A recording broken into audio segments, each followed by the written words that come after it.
Hey guys, my name is Carolyn and welcome back to my channel. I usually make knitting and crochet videos, but I thought today I would make something called a Storytime video, and I've watched these all over the internet. My favorite person who makes Storytimes, her name is Carrie. Her name is actually Carolyn like me, which is pretty cool. I'm not able to make knitting and crochet videos right now. I have two small children. I do not have time to knit or crochet something, write a whole pattern, film myself, edit the pattern. I just don't have time for that, and I'm really sorry guys. Like, that is my passion. I will go back to that. I just need to wait until my children are older. We might have more children. I don't know when I'm gonna go back to that, but I don't want my channel to be dead, so I thought I would make some story time videos for you guys. So this is gonna be the story time of when my boyfriend got super drunk and I was stuck at a friend's house of his that I had just met with his girlfriend, and I had to call my mom. So if you want to hear that story, keep watching. So this is my second boyfriend ever. I'm going to call him William for the sake of this video. That's not his real name. He was a complete rebound boyfriend. I had a super toxic, super humiliating, embarrassing, very traumatic breakup with my first boyfriend about 6 months before I met William. So this guy was a rebound guy. He was not my type. I wasn't even that attracted to him. And I kind of just dated him because I felt worthless and that I didn't have anybody. And that's not a reason to date anyone. You should never do that. I did end up falling in love with this guy, and I did end up wanting to marry him. So this story takes place about 3 months or 4 months into our relationship. He wanted to introduce me to a friend of his. They worked together, and this friend of his was about 5 years older than my boyfriend and lived together with his girlfriend in a trailer park, and they had their own trailer. And so we were gonna get together and have like a couple's night and play some games and meet each other. So my boyfriend drives his truck over to my house. He picks me up at that time, and I was 19.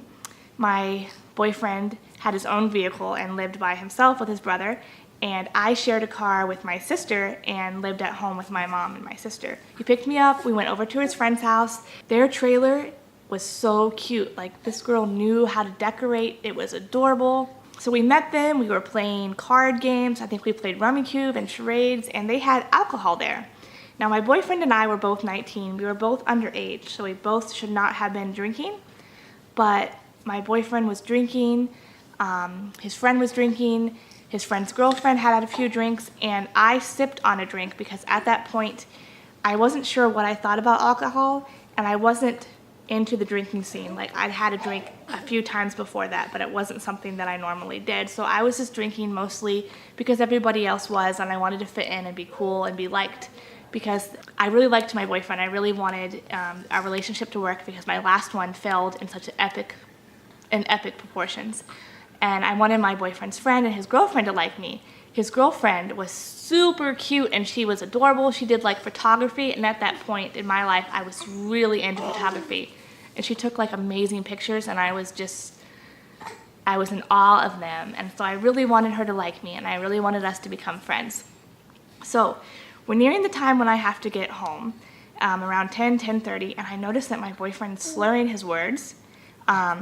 He can't walk straight, and he's like making me really uncomfortable because he was like pawing at me and trying to stick his hands in my shirt and in my pants and everything. And his friend and his friend's girlfriend, they were just like laughing and telling us to get a room, but I didn't really know how to deal with that. Like, it made me really uncomfortable that he was trying to do that in front of me, so I was just kind of like shouldering him off, and I could tell he had a little bit more to drink.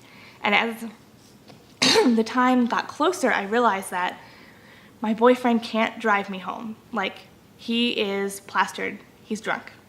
And so my friend and his girlfriend are like, oh, well, you guys can just stay here and sleep on our sofa. Like, don't even worry about it. And I'm like, I'm 19, I'm a teenager. Like, my mom is not gonna let me stay at your house with my boyfriend. Like, she doesn't even know that we, like, kiss. So I was really nervous. I didn't know what to do. At 19, I did not have a good relationship with my mom. Like, we tolerated each other and we fought a lot. So I didn't really want to call her. But my boyfriend also couldn't drive me home. He was all like, sure, I can drive you home. Like, don't worry about it, as he was like trying to walk straight. And there's no way I was going to get in a car with him at that point. You may ask, why didn't I drive home? Well, my boyfriend's truck was a stick shift, so I could not drive it. I did not know how to drive a stick shift, and trying to learn at that point in time would not have been a good idea. So I nervously get my phone out of my pocket and I like call my mom and I'm like, hey mom, and she's like, hey, are you on your way home? You know, we're getting ready to go to bed here. I'm like, so William is really, really drunk and he can't drive me home, and I haven't been drinking, I swear, but I need you to come give me a ride, or I could stay here. I can't really remember exactly what she said, but she wasn't judgmental at all, which really floored me. She says, tell me where you are and I will come get you. So I told her where we were. It took her about 20 minutes to get there, and I got in the car and I was like really quiet, and my boyfriend decided just to stay with his friend overnight by himself, and I would talk to him in the morning. So I got in my mom's car and I'm just waiting for her to yell at me or to tell me I'm grounded or to get really upset with me.